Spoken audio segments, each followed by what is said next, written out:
Second case, for points on equatorial plane. Now, field due to plus q using Coulomb's law. இங்க distance root of r square plus a square னு பார்த்தோம்.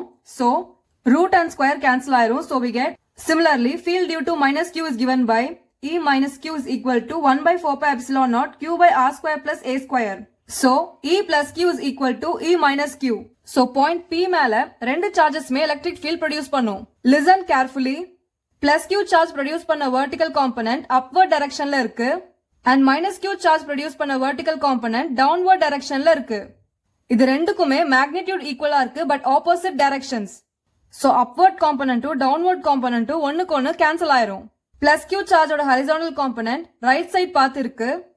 And minus q charge ஓட horizontal component right side path இருக்கு. ரெண்டுமே ஒரே directionல இருக்கு. அதனால இது ரெண்டுமே add ஆயிரும். So point P ல act ஆகிற electric fields ஓட resultant vector இந்த directionல தான் இருக்கும். Therefore, total electric field E vector is equal to, இங்க cos theta ஏன் எடுத்திருக்கோம்னா, cos theta is equal to adjacent by hypotenuse. இந்த right angle triangle ல adjacent side is A and hypotenuse is root of r square plus a square. This minus sign means the electric field at equatorial point is opposite to the direction of dipole moment. Now, E plus Q plus E minus Q is equal to, இந்த term 2 times add பண்ற மாதிரி consider பண்ணா we get, இப்போ second equationல 3 and 4 substitute பண்ணணும். இப்போ r square plus a square root of r square plus a square இது ரெண்டையும் simplify பண்ணணும்.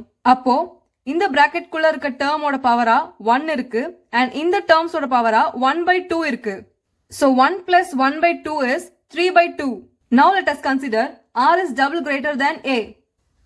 So இந்த equation இப்படி reduce ஆயிரும். இங்க a square மட்டும் eliminate பண்ணிரணும். இந்த 2வும் denominatorல இருக்க 2வும் cancel ஆயிரும். So we get, இந்த concept வச்சு dipole moment ஓட definition எழுதலாம். So the dipole moment vector p vector of an electric dipole is defined by p vector is equal to q into 2a p cap. Equation 6ல 2qa p cap அப்படியே p vector எடுத்துக்கலாம். So we get E vector is equal to minus p vector by 4 pi epsilon naught r cube when r is double greater than a. This equation is for at a point on dipole axis and this equation is for at a point on equatorial plane.